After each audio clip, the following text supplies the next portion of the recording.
Hello. അപ്പോൾ ഞാനിന്ന് വന്നിട്ടുള്ളത് നല്ല കിടിലൻ ടേസ്റ്റി ആയിട്ടുള്ള എഗ്ഗ് ബോക്സിൻ്റെ റെസിപ്പി ആയിട്ടാണ് കേട്ടോ. നമ്മളെ മുട്ട പപ്സിൻ്റെ ഒക്കെ സെയിം ടേസ്റ്റിൽ വരുന്നൊരു കിടിലൻ സ്നാക്കാണിത്. അപ്പോൾ നമുക്കിതിൻ്റെ റെസിപ്പി ഒന്ന് കണ്ടു നോക്കാം കേട്ടോ. അതിനായിട്ട് ഞാൻ ആദ്യം തന്നെ ഇതിൻ്റെ ഷീറ്റ് റെഡിയാക്കാനായിട്ടുള്ള മാവ് റെഡിയാക്കി എടുക്കുന്നുണ്ട്. അതിന് വേണ്ടിയിട്ട് ഒരു കപ്പ് മൈദ ഇട്ട് കൊടുത്തിട്ടുണ്ട്. പിന്നെ 2 ടേബിൾ സ്പൂൺ ഓയിലും 1/2 ടീസ്പൂൺ ഉപ്പും ഇട്ട് കൊടുത്തിട്ടുണ്ട്. ഇനി ഇതിലേക്ക് ചെറിയ ചൂടുള്ള വെള്ളം ഒഴിച്ചിട്ട് കുറച്ചായിട്ട് ഒഴിച്ചിട്ടൊന്ന് മാവ് കുഴച്ചിട്ടെടുക്കുക. വെള്ളം നോക്കിയിട്ട് കുറച്ചായിട്ട് ഒഴിച്ചു കൊടുത്താൽ മതി കേട്ടോ. അപ്പോൾ ഇതാ മാവ് ഇതുപോലെ നല്ല സോഫ്റ്റ് ആയിട്ട് തന്നെ കുഴച്ചിട്ട് ചൂടുവെള്ളം ഒഴിച്ചുകൊണ്ട് തന്നെ നമുക്ക് ഒന്നുകൂടി സോഫ്റ്റ് ആയിട്ട് കിട്ടും. ഇനി ഇത് കവർ ചെയ്തിട്ട് ഒരു 10 മിനിറ്റ് വെക്കാം. ഇനി ഇതിൻ്റെ ഫില്ലിങ്ങിനായിട്ടുള്ള മസാല റെഡിയാക്കാനായിട്ട് ഞാൻ 2 ടേബിൾ സ്പൂൺ വെളിച്ചെണ്ണ ഒഴിച്ചു കൊടുത്തിട്ടുണ്ട്. വെളിച്ചെണ്ണ ഒന്ന് ചൂടായി വന്നു കഴിഞ്ഞാൽ ഞാൻ ഇതിലേക്ക് 4 സവാള സ്ലൈസ് ചെയ്തത് ഇട്ട് കൊടുക്കുന്നുണ്ട്. അതുപോലെ 1/2 ടേബിൾ സ്പൂൺ ഇഞ്ചി വെളുത്തുള്ളി പേസ്റ്റും, ഒരു പച്ചമുളക് ചെറുതായിട്ട് കട്ട് ചെയ്തതും, അതുപോലെ 4-5 വേപ്പില ഒന്ന് കട്ട് ചെയ്തിട്ട് അതും ഇട്ട് കൊടുക്കുന്നുണ്ട്. അപ്പോൾ ഇതെല്ലാം ഇട്ട് കൊടുത്തിട്ട് ഇതിൻ്റെ റോസ് സ്മെല്ലൊക്കെ ഒന്ന് മാറുന്നത് വരെ നന്നായിട്ടൊന്ന് ഇളക്കി മിക്സാക്കി കൊടുക്കുക.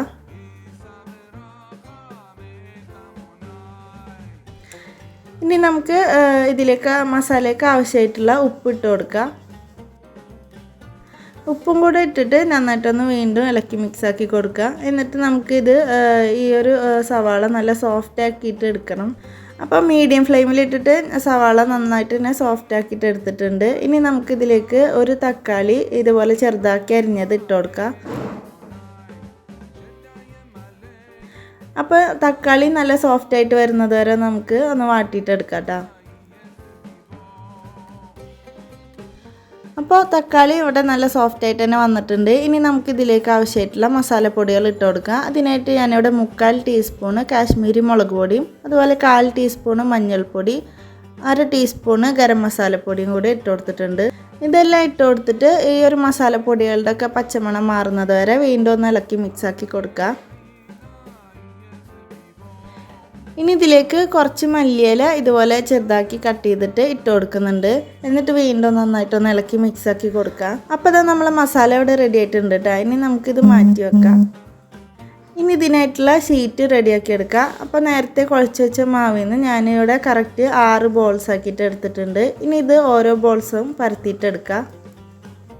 ആദ്യം ഇതൊരു പൂരിയുടെ വലുപ്പത്തിൽ നമുക്കൊന്ന് പരത്തിയിട്ടെടുക്കാം. ഇതുപോലെ എല്ലാ ബോളും ഞാൻ പൂരിയുടെ വലുപ്പത്തിലൊന്ന് പരത്തിയെടുക്കുന്നുണ്ട് കേട്ടോ.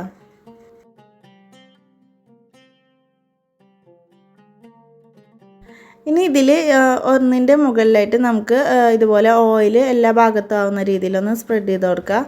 ഇതിൻ്റെ മുകളിലായിട്ട് നമുക്ക് കുറച്ച് മൈദ ഇട്ട് കൊടുക്കുക. എന്നിട്ട് വീണ്ടും നമുക്ക് ഒരു പൂരി മുകളിൽ വെച്ചിട്ട് നല്ല തിന്നാക്കിയിട്ട് തന്നെ ഒന്ന് പരത്തിയിട്ടെടുക്കാം കേട്ടോ. അപ്പോൾ അത്യാവശ്യം വലുപ്പത്തിൽ തന്നെ നല്ല തിന്നായിട്ട് ഞാനിതിവിടെ പരത്തിയെടുക്കുന്നുണ്ട്. ഇനി ഇതുപോലെ ഒരു പാത്രം വെച്ചിട്ട് ഞാൻ ഇതൊന്ന് കട്ട് ചെയ്തിട്ട് എടുക്കുന്നുണ്ട് കേട്ടോ. അത്യാവശ്യം ഒരു ചപ്പാത്തിയുടെ വലുപ്പത്തിൽ തന്നെ ഞാനിത് റൗണ്ടാക്കിയിട്ട് എടുത്തിട്ടുണ്ട്. അപ്പോൾ ഇതിവിടെ റെഡി ആയിട്ടുണ്ട്. ഇതിൽ ബാക്കി വന്ന മാവ് കൊണ്ട് നമുക്ക് വീണ്ടും 2 എണ്ണം റെഡിയാക്കി എടുക്കാം കേട്ടോ. അപ്പോൾ ഇതുപോലെ എല്ലാ ഷീറ്റും ഞാനിവിടെ റെഡിയാക്കി എടുത്തിട്ടുണ്ട്. ഇനി ഇത് ചുട്ടെടുക്കാം കേട്ടോ. ചപ്പാത്തി ചുടുന്ന പോലെ നല്ലോണം അങ്ങനെ ഡാർക്ക് കളറായി വരേണ്ട ആവശ്യമില്ല. ചെറുതായിട്ടൊന്ന് ചൂടായാൽ തന്നെ നമുക്കിത് മാറ്റാം കേട്ടോ. ഇതുപോലെ ബാക്കിയുള്ള എല്ലാം നമുക്ക് റെഡിയാക്കിയിട്ടെടുക്കാം. ഇതിൻ്റെ ചൂട് ചെറുതായിട്ടൊന്ന് മാറിക്കഴിഞ്ഞാൽ നമുക്കിതുപോലെ സൈഡിൽ നിന്നൊന്ന് വിടിച്ചെടുത്താൽ നമുക്കിത് പെട്ടെന്ന് തന്നെ സെപ്പറേറ്റ് ആയിട്ട് കിട്ടും. ഇങ്ങനെ എല്ലാം ഞാൻ റെഡിയാക്കി എടുത്തിട്ടുണ്ട്. ഇതിൽ ഒരു ഷീറ്റ് വെച്ച് കൊടുത്തിട്ട് നമുക്ക് ഇതിൻ്റെ ഫില്ലിങ് സെൻറ്ററിലായിട്ടൊന്ന് വെച്ച് കൊടുക്കാം. ഇനി ഇതിൻ്റെ മുകളിലായിട്ട് പുഴുങ്ങിയെടുത്തിട്ടുള്ള മുട്ട ഹാഫായിട്ട് കട്ട് ചെയ്തിട്ട് എടുത്തിട്ടുണ്ട്, അത് വെച്ച് കൊടുക്കുന്നുണ്ട്. ഇനി ഇതിൻ്റെ സൈഡിലൊക്കെ ഒന്ന് മൈദയുടെ പേസ്റ്റ് ഒന്ന് ബ്രഷ് ചെയ്ത് കൊടുക്കുക. എന്നിട്ട് നമുക്കിത് കറക്റ്റായിട്ടൊന്ന് ഫോൾഡ് ചെയ്തെടുത്താൽ മതി കേട്ടോ. ഇതുപോലെ ഈ ഒരു സൈഡിലൊക്കെ മൈദയുടെ പേസ്റ്റ് ഒന്ന് ബ്രഷ് ചെയ്ത് കൊടുക്കുന്നുണ്ട്. ഇങ്ങനെ ചെയ്യുമ്പോൾ അത് കറക്റ്റായിട്ട് തന്നെ ഒട്ടി നിൽക്കും കേട്ടോ.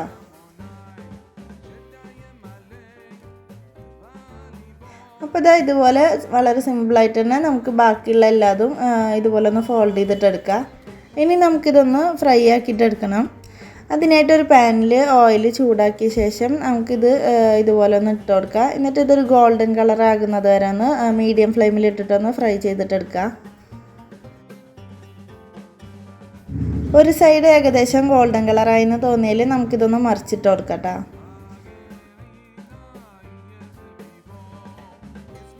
അപ്പോൾ ഇതാ ഒരു സൈഡ് കൂടെ ഗോൾഡൻ കളറായിട്ട് തന്നെ വന്നിട്ടുണ്ട്.